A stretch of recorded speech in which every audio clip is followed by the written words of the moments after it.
నా స్నేహితుడు, ఒక రకంగా నా గైడ్ రవి బీవీఎస్. రవి ఆధ్వర్యంలో జరిగిన సాకేత్ మ్యూజిక్ డైరెక్షన్ లో నా కూతురు లాంటిది కౌముది అద్భుతంగా గోవిందనామాలు పాడింది.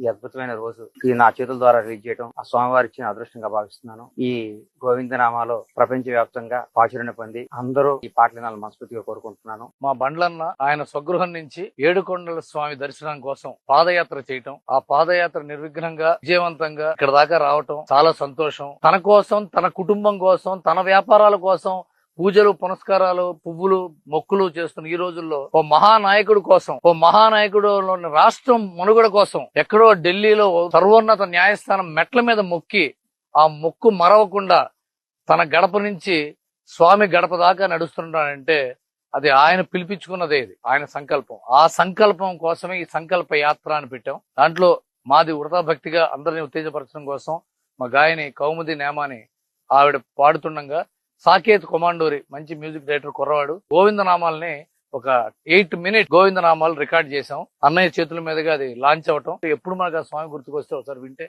బాగుంటుంది. ఆయన చేతుల మీద జరిగితే మేము అందరం హ్యాపీగా ఫీల్ అవుతాం. ఆయనకి మా వైపు నుంచి మేము చేయగలిగింది ఏమన్నా ఉంటే ఈ పాటకి ఇష్టం. బండ్ల గణేష్ గారి సంకల్ప యాత్రలో నేను పాడిన గోవిందనామాలు రిలీజ్ అవ్వడం చాలా చాలా ఆనందంగా ఉంది. ఆయన చేతుల మీదుగా రిలీజ్ అవ్వడం ఇంకా ఆనందంగా ఉంది. And I wish Bandla Ganesh గారు all the very best for the Sankalpa Yatra.